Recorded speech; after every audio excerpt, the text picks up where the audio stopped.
So I'm on a mission to build all the furniture in our house, and so far I've built a table for our cat. So there's a lot left to do. Ashley and I have been using these IKEA garden tables as our bedside tables for the last 7 months, and it's starting to get on our nerves. They work as bedside tables, but only barely. And looking at examples of bedside tables on the internet, most of them are really boring. And I can do better than that. So the goal for these is threefold. 1, I want to make it functional. 2, I want to make it sculptural. And 3, I want to push it outside of my comfort zone. For functionality, we need a set of drawers, we need a place to charge our phone, and a place to put books. For sculptural, as I get better as a furniture maker, I want to start integrating a little more of my sculpting into the furniture that I'm building. I find that when I add sculpture to the furniture just becomes infinitely better. And 3, something that pushes me out of my comfort zone. For the cat table, it was Japanese joinery. But for this one, I'm going to want to do some digital fabrication and see if I can seamlessly integrate that into the more traditional cabinet making. Now, I know this is asking a lot for a set of bedside tables, but I have a vision, and if I can pull it off, it could be the best thing I've ever built.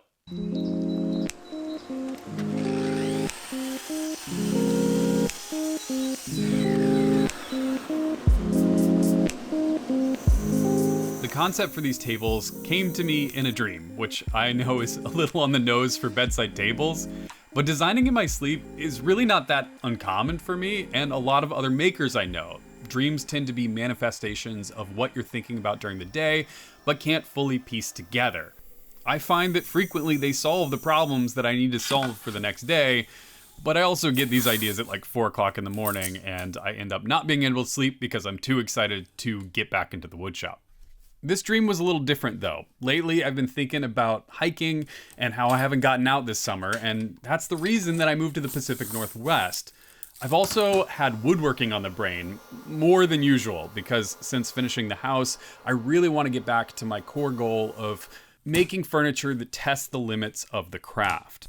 Now, before I get into the details of the dream, let's talk about what I'm doing here. I've got 3 different species of wood that I have veneered and then book matched, glued together, and now I'm going to glue them on top of each other, and for that, I'm going to use a vacuum press. I've never used a vacuum press before. I got this kit from Rockler several years ago, and I've always just been too chicken to use it. I thought it was going to be hard to assemble. It wasn't hard at all. I got it put together, and I can think of a lot of cool projects that this is going to be useful for in the future.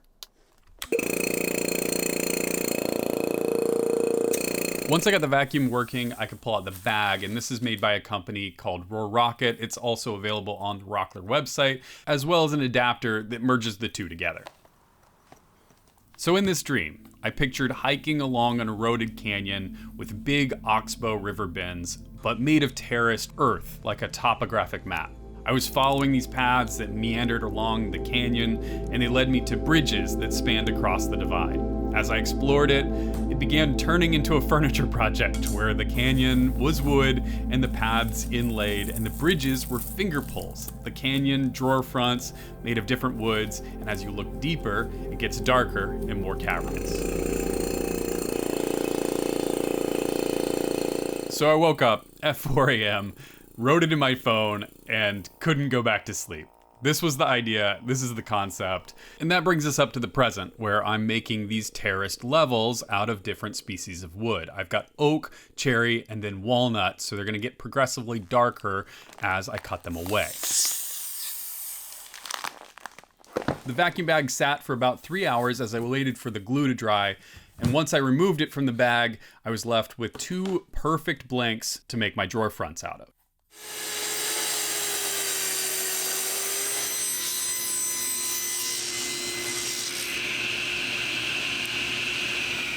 I cleaned up the outside edges on the table saw, and then I could get it ready to go onto the CNC. If you watched my previous video, you've already had a sneak peek of these drawer fronts, and in that video I covered Shaper Bench Pilot, which is the new sort of gantry system for Shaper to make it autonomous. And I go into loads of detail in that video. I'm not going to repeat myself here, but if you're interested, go check out that one. There's no doubt that this design is a function of me having the ability to make this design. I would have never done it without having Bench Pilot and having this system automated.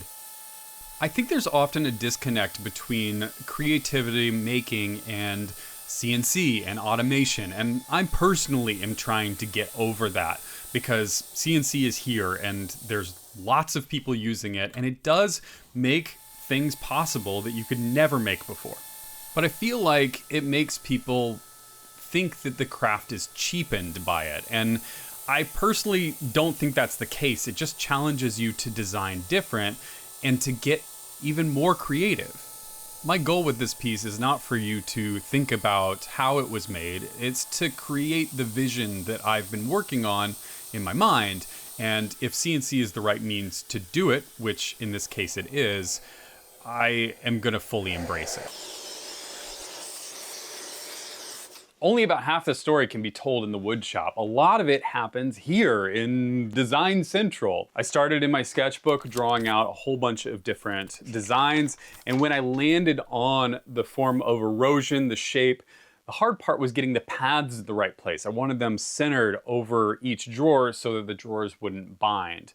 Once I had a drawing that I liked, I photographed that, put that into Adobe Illustrator. Adobe Illustrator is my go-to design software. I don't have enough time to explain how I use the software. Maybe at some point I will come out with a video on that. The short answer is that I learned from a guy named Daniel Scott, who runs a website called Bring Your Own Laptop, and he's an incredible teacher, and he's literally the only person that's ever been able to teach me how to use this app. I will post a link down below because I think Daniel is amazing. The process was honestly super fun. I just stacked a whole bunch of layers of color, and then I used the pen tool to draw it, and then I also manipulated the lines, duplicated them, and sort of shifted them in the way that I thought that a river would deposit sediment. Once I have it done in Illustrator, I then transferred it over to the Shaper app, which is called Studio, and that allowed me to set the depths and transfer it directly to the machine. Once it was done cutting most of the topography with a 1/4-inch bit, I swapped that out for an 1/8 inch, and I could cut the lowest parts of the cavern as well as the pads. I mean, the thing just came out looking awesome. It was so shockingly close to what I had envisioned. It blew my mind. But we're not even close to done yet. And one of the suggestions that my wonderful wife Ashley had was to make the pads and the bridges out of brass. I think this is just a stroke of genius, and I'm so excited to see what this looks like.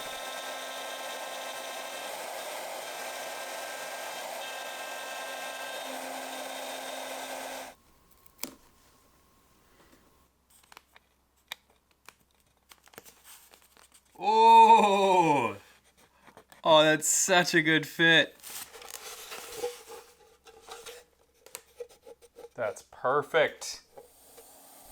I picked the smallest piece in the mix to test out my offsets, just to make sure that I have the right offset so that when I cut the longer pads, I can be pretty confident that they're gonna fit. And this is what I'm talking about when I say, embracing CNC.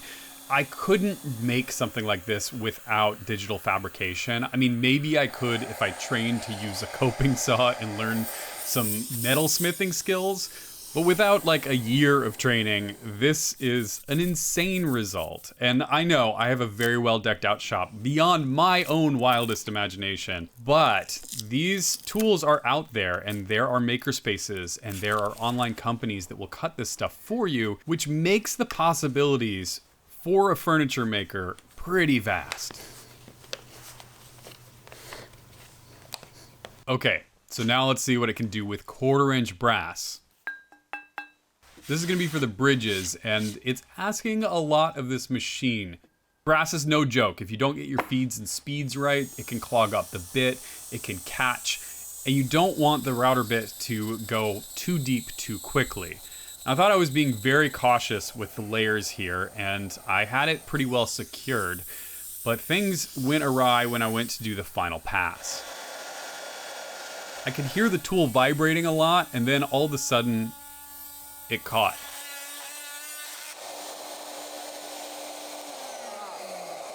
The machine caught it, but there was a lot of excessive vibration. The sound just started getting worse and worse, and it was a result of me just not tightening the collet enough. I was able to get the first bridge out perfectly fine, and then I had to recut the second bridge. This worked, but the bit was never quite the same. The edges looked a good bit rougher, and I was getting a lot of vibration from the bit. But for now, this bridge seems to work, and I was able to clean it up with some sandpaper and Scotch-Brite. They look real pretty, but will they fit?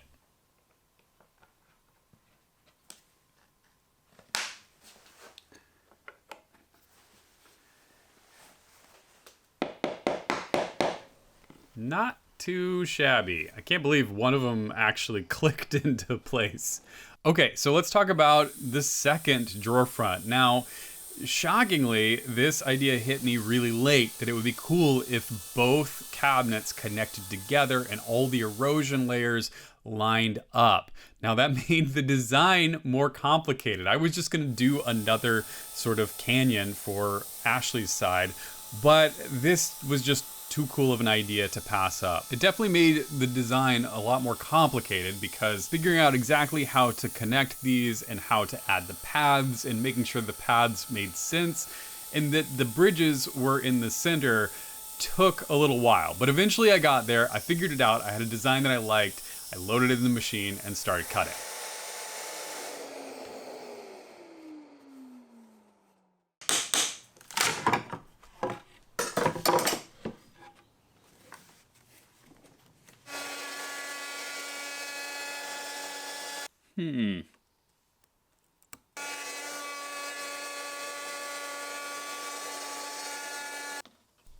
It was with the brass paths that I noticed that there was a bit of a problem. I was getting a really furry edge, but they were still fitting up okay.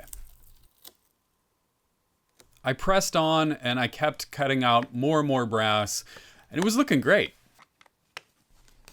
But there was no way to get that bit to cut 1/4 inch brass, and I'll tell you about that in a second. These look so good together. I'm thrilled. And you might notice that these bridges are made of wood and these are made of brass. I definitely mucked up that 5mm O bit when I cut out the bridge and got that catch the other day. So I was able to muscle through on the paths. Those cut out fine, but when I started cutting 1/4 inch brass again, the vibrations were insane. So I shut it down, ordered a new bit. So just temporarily, I've got oak ones in there. So I'm gonna have to wait for that to finish up the bridges. But in the meantime, there's loads more to do. And I've kind of accidentally built this whole thing in reverse. I was so excited about the drawer fronts that I've kind of been reverse engineering the cabinet around it. Not advisable when you're designing furniture. I've got a couple ideas, but it's definitely gonna be a challenge. I have all this quarter sawn white oak that I got from Woodworker's Source for my kitchen build, and I want to use it for something cool. It seemed like the perfect size material for the legs, and I actually can just design the legs around the material that I have. So that's what I'm doing here. I'm drawing out on the actual piece, just getting a rough framework, and then I can move over to the template. I'm gonna template route these, and I'm using some MDF to cut some final templates. MDF is great because it sands super easily, it's easy to draw on, and it's very inexpensive, so if I mess it up, it's not a big deal. I used a washer to get the roundovers on the insides, and then I marked the outside edge of those roundovers and used a compass to find the center of them. Well, I'm very excited to have a CNC in the shop. I also really like templating this way because I feel more connected with the design. I can design as I go, and it's a little easier to see it in a physical space than it is to see it on the computer and sort of assume that the proportions are right.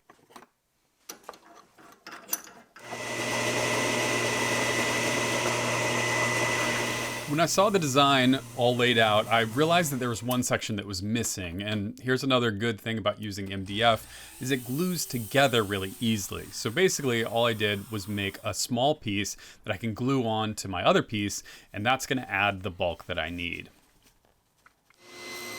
Now I can cut away the excess and get a flat part that's easy to register against. This is where my joinery is gonna be, and I wanna make sure it's dead flat to the front.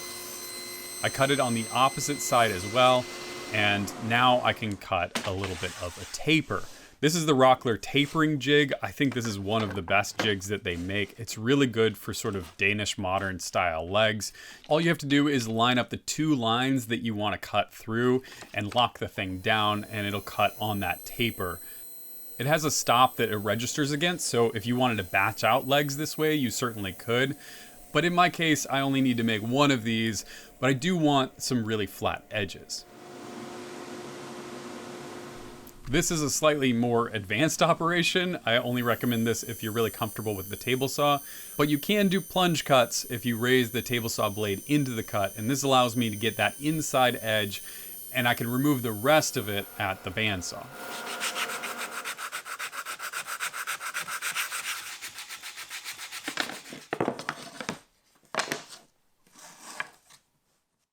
Okay, so let's talk about this design for a second because it's subtle, but it's very important the way that it angles back. The reason that I wanted it to pitch back is because if this is perfectly vertical, the brass kind of goes a little bit flat. But if you tip it out slightly, you're just gonna catch that much more light. It's only a 5-degree angle, so it's not a ton, but I think it's gonna be enough to just kind of get that extra little pop, and it just gives it a little more visual interest. So it's gonna go like this. I'm gonna do a top that goes across here and then a shelf on the inside. Now the other thing that's complicated about this, I'm gonna bring you a little closer, are these spots right here. I'm gonna inset this about 1/4 inch, but I have just this beautiful relationship between the left drawer front and the right drawer front, and I don't wanna lose that.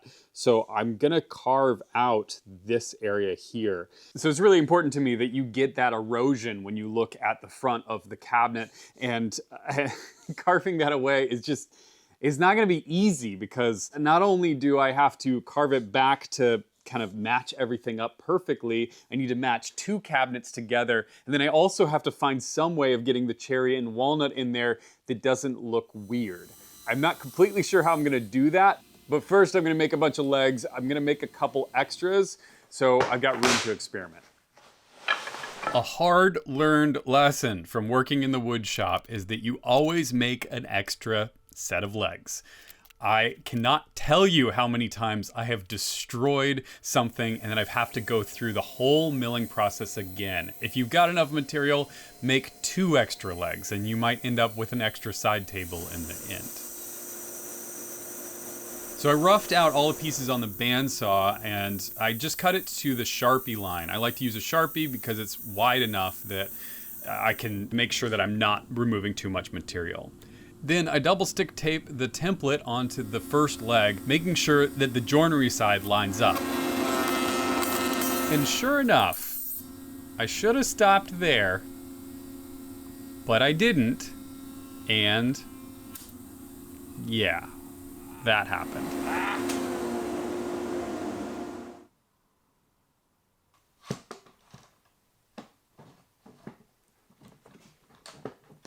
Oh man, okay, so here's what I think happened. I think that these bits here just weren't refined enough off of the bandsaw. They're pretty staircased because I've got a really wide bandsaw blade and I can't like cut a curve very well in there. So what I'm gonna do is I'm gonna sand them back and see if I get rid of these raised sections, if it'll work a little better. But that was a bit of a surprise. I thought I'd taken off enough material, but apparently not.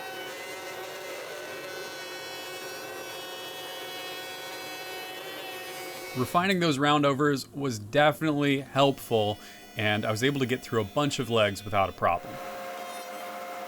That was until back leg number 3.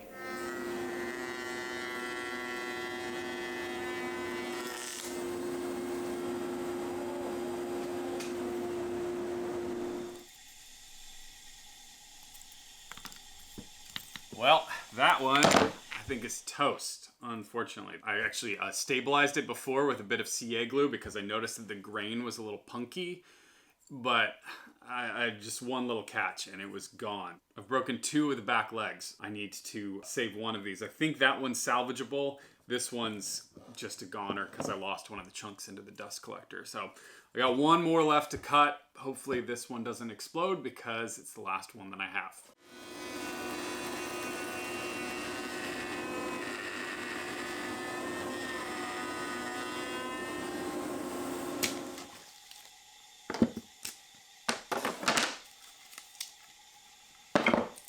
God, looking at this now, no wonder it sheared off. That's pretty awful.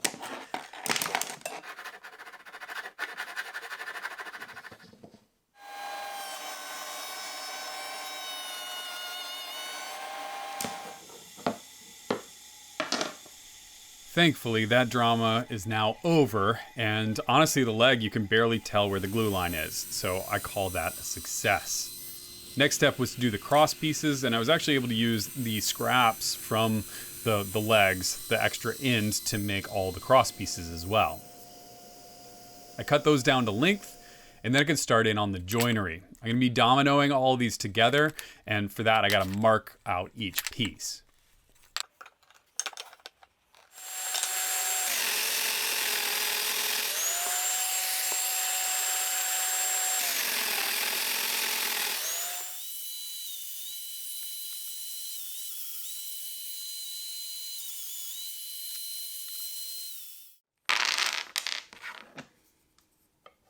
After cutting out the mortises, I can drive in the dominoes using a non-marring mallet. I'll post links to all the tools I use down below. This specific mallet, again, comes from Rockler, and I am really surprised I didn't have this style mallet before in my shop. I used it a ton on this build. I will be using it a ton from this point forward because it's really nice to knock together your joinery and not worry about denting or dinging anything. The legs fit up real nice, and I think they look pretty good too. Now it's time to build something to connect them together. For the tops, I'm going with walnut, and that may seem like a strange choice considering the outside of the cabinet is all white oak, and I debated about this for a really long time. But ultimately, the way that the erosion layers look, I think this is gonna look pretty good. You're just gonna have to trust me on it for now.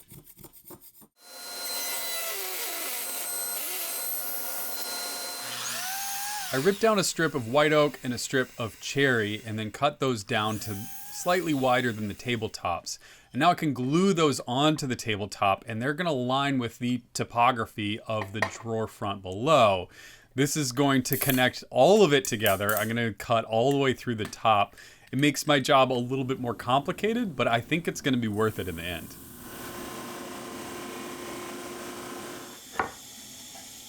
Once I got the faces sanded up and nice and flat, I took it over to Shaper and I could vertically hold the piece against Workstation and cut out those topographic layers.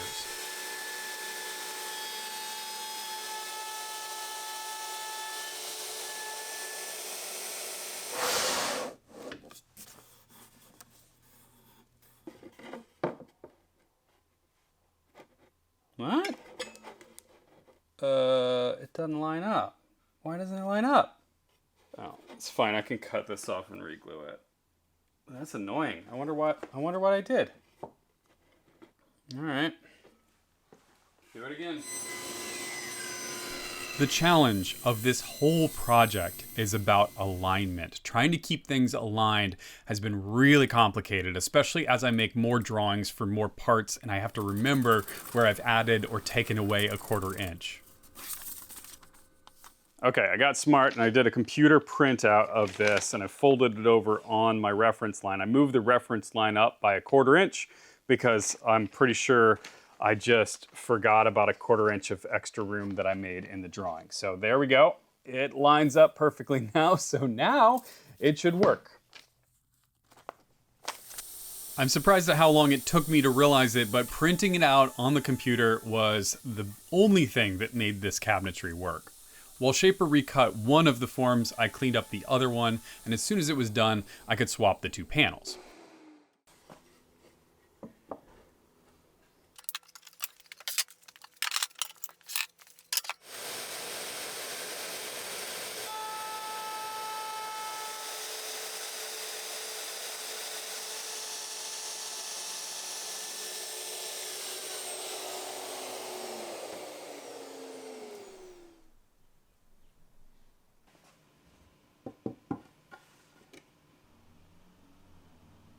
I made the top a little bigger than I needed to, and I thought I centered up the design, but I didn't.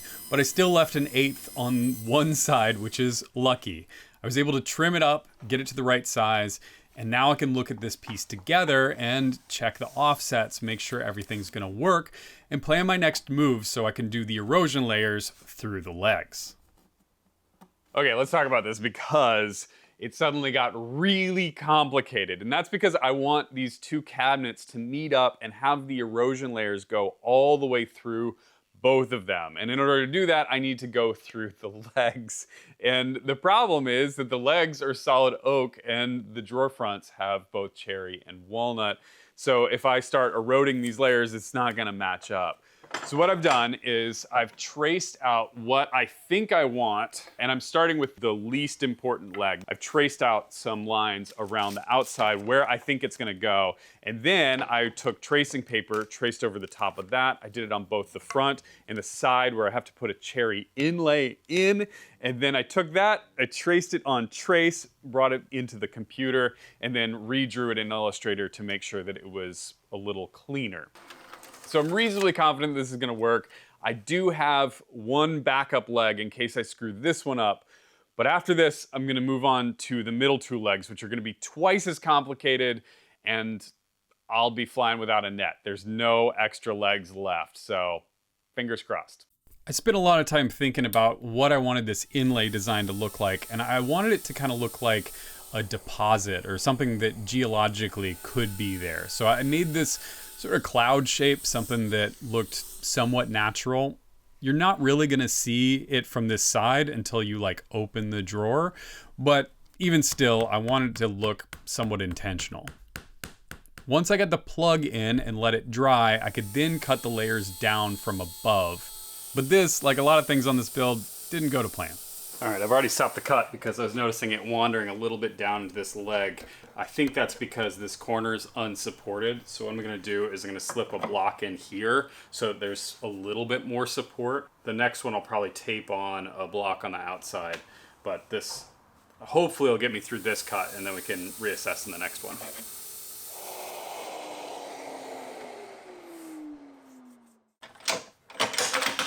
The cut went fine. It went well in general, but there's one spot that because the board was starting to kind of creep up as I was cutting, I stopped it, but at that point it was just a slight bit higher, and when I cut this notch, it was too low and started to expose the cherry, which I've been worried about, and I ended up stopping the tool because I was watching it right when that happened. So I got this little divot here. I actually cut it slightly wider. I made a new SVG file so that I actually knew what that shape was, and then I recut it in a little tiny sliver that I can insert now. And I'm gonna glue that in, it'll patch it, and I think this leg is totally usable, but I have to get better at my clamping setup when I go to cut the middle two legs.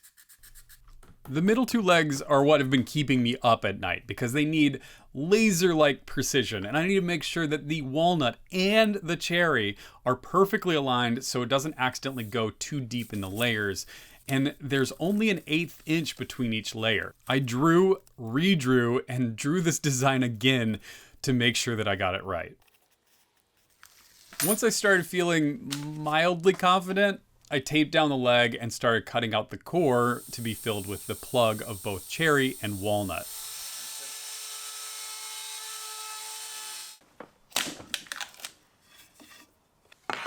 I tried to make it easy on myself and made both of the legs matching. I ended up having to make the plugs a little wider because of that, but it just seemed like a good safety net. The plugs came out good, they ended up nesting really well, but I won't know if they're in the right spot until I cut out the topography. Once they were glued up and sanded, I could then tape the legs back together again, and I have a new clamping method for this, which ended up working a lot better. I double stick taped down the backs of the legs and made sure that they were level to the tabletop of workstation. And then I cut a tapered piece that would allow me to extend it a little bit so that the corner of the machine doesn't dip accidentally. The tolerances are incredibly tight and I didn't want to take any risks. After that, I loaded up the file and let it go.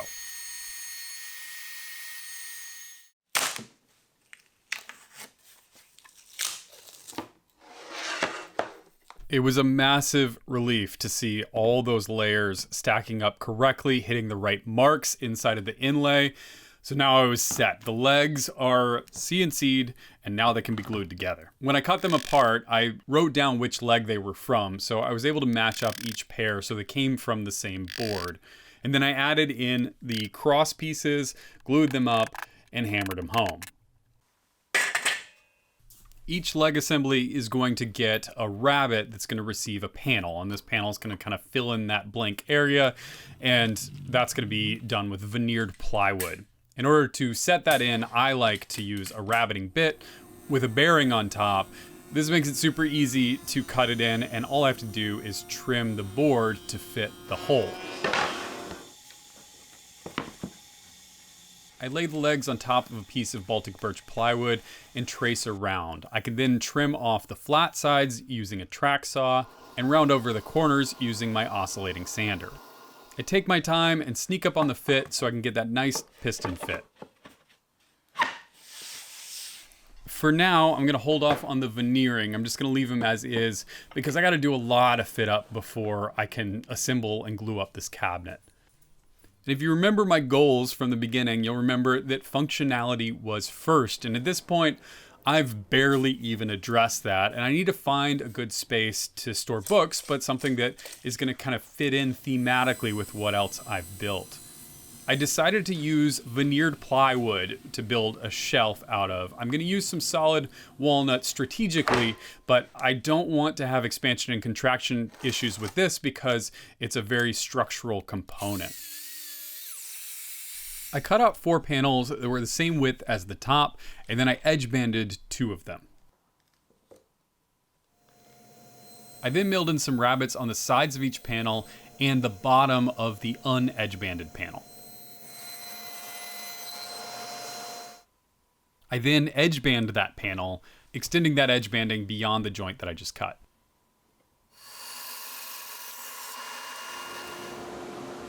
Next, I resawed some walnut and book matched those panels together.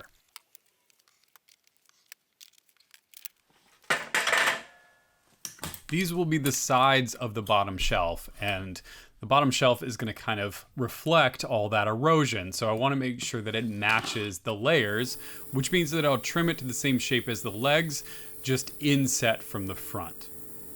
If this is confusing, that's totally fine. I swear it's gonna make sense in a minute, but you can see how it slots into that joinery that I've already made. Now I'm gonna add one more thing, and that's another topographic layer of cherry that's gonna go in between the walnut and the oak. I used my rabbeting bit to make a little recess, and this is so that I can avoid that little knee that's in the front from the leg and just slot the piece in.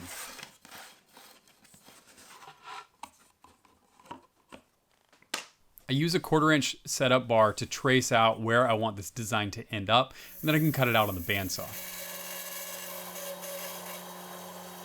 I clean up the rough edges on a sanding block, and then cut out a little notch at the bottom of it. With that whole side assembled, the cherry slips into the rabbet and fits really nicely. Now I just need to make 3 more.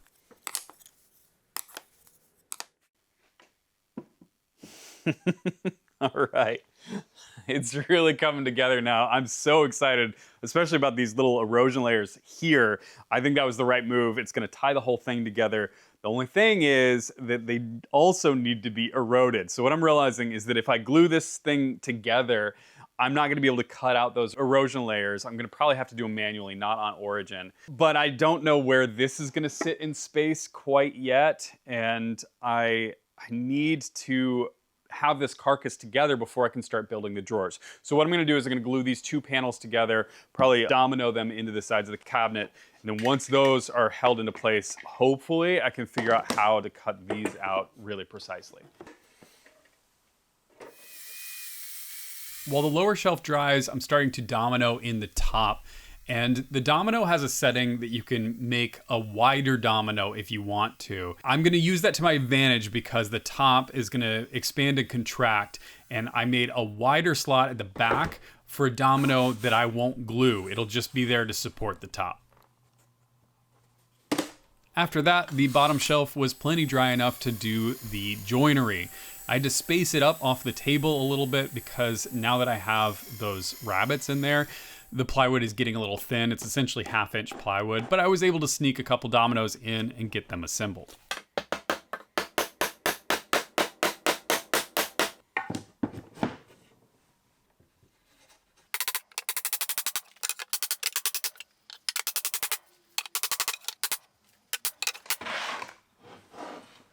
The cabinets came together shockingly easy, and now it's time to make some drawers to go with them. I've been thinking about what the design of the drawers is going to be, and I've thought about doing all sorts of elaborate joinery with them, but ultimately I settled on my tried and true technique for making drawers, which I've covered in at least 2 videos on this channel, so go check those out if you're curious how I make drawers.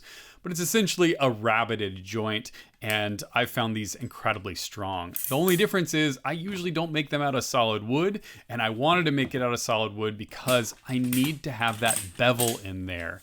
Having a bevel on the front is going to allow me to pitch the drawers properly so that the erosion layers line up. So I've made an extra thick solid wood front, but the other benefit of making solid wood drawers is it allows me to do something I've never done, which is inset drawer slides. I've always wanted to try this, and it turns out it's really not that difficult with a router table and a stop block. After cutting those in, I turned my attention to the bevel, and I wanted to make sure I matched it. I was pretty sure it was a 5 degree. It actually turned out to be 4 degrees. I locked in the bevel gauge and set up my bandsaw to cut it out. I tilted my bed to match the angle and then set up the fence so the cut was repeatable.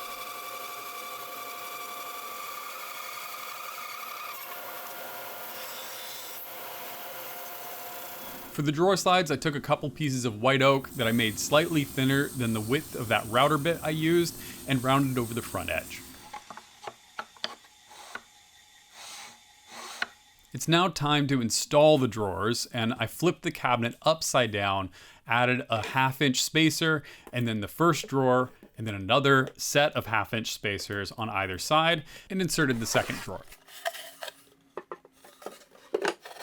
From the back, I slid in the drawer slides, which I intentionally left a little bit long.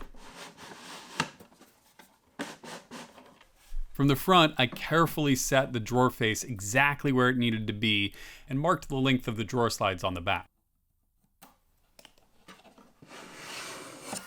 Each set got cut to length on the table saw, drilled out on the drill press, and chamfered at the router table.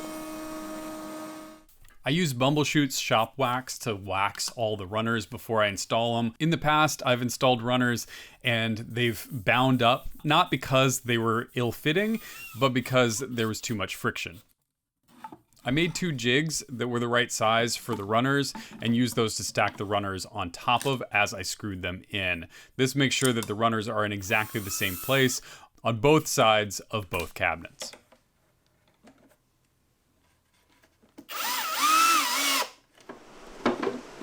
I flipped the tables over and installed the drawers, and they fit great. Now that everything has a home, I can return to these side panels and shaping the erosion layers on them.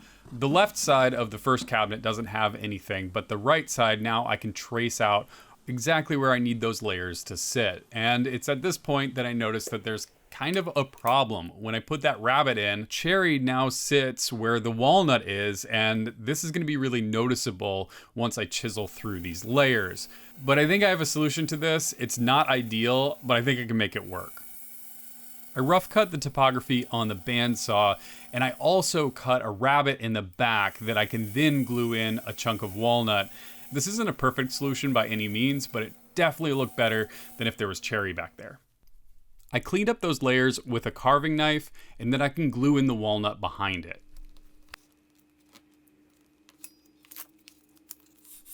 Once the glue was dry, I sanded up the sides, and then I could bring it back to the piece and draw in the next set of layers, which is going to be the walnut. And this walnut is going to flow through to the side panel as well, so I have to also trim that.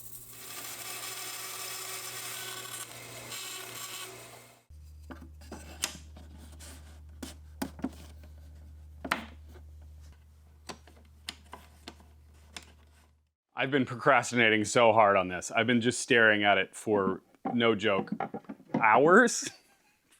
I need to cut this in half, but I've spent days, maybe weeks on these two drawer fronts, but they need to be cut in two so that they actually work. I've been measuring, remeasuring, and remeasuring again. I realized that I have to cut them at an angle because with that 4-degree pitch, it's gonna bind if I don't cut it at an angle. So I've got the table saw set up at an angle. I'm gonna have to turn the saw stop off because I'm gonna cut through the brass. I think I've ticked all the boxes, but I'm still really stressed about tear out or anything else that could possibly happen with it. But there's literally nothing left to do but to do it. I find the deeper I get into a project and the more hours I've poured into it, the harder it is for me to do the next step because I'm worried that I'm going to ruin it. And in this case, the next step was about 2 minutes of cutting, whereas it took me 6 or 7 hours just to work up the courage to do it. I was finding little things to do, sanding here, changing things there, working on the design, but ultimately I had to do it, and when I did, it was easy. To connect the drawer fronts to the cabinet, I'm just using double stick tape. I find it's a very easy way to get things aligned. You can use spacers and make sure that the reveal is perfect all the way around. I went with an 1/8 inch reveal because my table saw blade is an 1/8 inch thick, and it should give me plenty of room for expansion and contraction. When I was happy with the fit, I pulled out the drawers and screwed them in from the back. The cabinet fronts are attached and they look awesome. But there's one thing that's bugging me, and that's right here. There's something kind of clunky about this transition, and I feel like it needs a shadow, but I've already done all these erosion layers. But I think maybe if I add a little piece in here, it'll make it look a little bit better. I'm gonna make some real quick, see how they look, and then if I like them, I'll glue them on. This is really subtle stuff, but I kind of think it makes the cabinet work. I was happy with them, I glued them on, and now it's time to disassemble everything and get it ready for finish.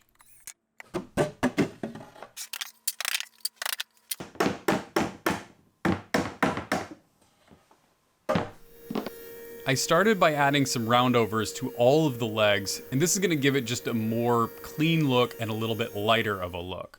I then designed a shape for the back of the tops. This is just gonna add a little bit more space to Ashley and my bedside table. We have kind of a unique spot with a 45-degree angle on the wall. We're in a bay, so I used the design of the bridges and replicated it on the back.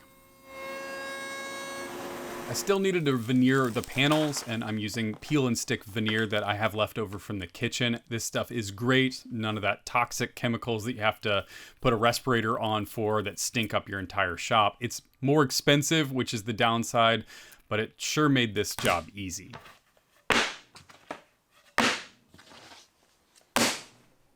I decided to glue those panels in. They're not going to expand and contract because they're made of plywood. So I figured it would only go to strengthen the cabinet and make sure that they don't fall out or I have to add screws or anything to it. I then could move on to dominoing. I started by doing the lower shelf and then I added in the top, making sure not to glue in that back domino. Once I had the first side on, I could then attach the other side from the top, and with a little clamping pressure, all the joints closed up nicely. Next step was to glue in the hand-carved side panels, and I only glued the back section of it because this is solid wood, and I want it to expand and contract in that track. This was then finished off with a little bit of edge banding, first a notched piece of cherry, and then a piece of white oak with a roundover on the bottom. At that point, the new bit arrived from Shaper, and I could start cutting out the remaining brass. There weren't a lot of pieces left, 2 bridges, and a couple of paths. After I got those cut, I could then clean everything up with Scotch-Brite. I sprayed everything down with a bit of lacquer, and then they were ready to be permanently glued to the tables. For that, I'm using Total Boat High Performance Epoxy. This is really the best way that I know to glue metal to wood. And I have to be really careful here not to accidentally put too much in and have a lot of squeeze out. I methodically glued them in, and it was really satisfying to watch all this come together.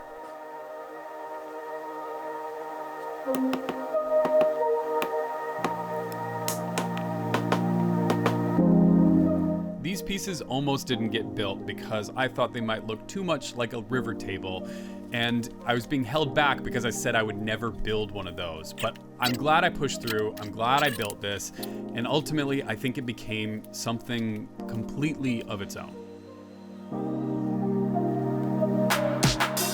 Okay, we're on the home stretch now, and I've got the brass epoxied in, everything's sanded up to 220, it's all been cleaned, and it's ready to go for finish. And for finish, I'm gonna be using Bumblechutes Benuba wax. This is the same stuff that I used on the jewelry box, which came out amazing, with one change. I used their wood finish on the jewelry box first, and this as the top coat. I'm gonna go straight for this as the whole finish, because this darkens a lot, which is great for walnut, but not quite as good for the white oak. So what I'm gonna do is I'm gonna just apply this so it just stays a little bit lighter, but it's still gonna go darker and it's still gonna make that brass pop. I'm a little nervous applying this because I've gotten so used to the natural wood look, and I really like that a lot. But this finish has not let me down in the past, and I've gotta trust that it's gonna look even better.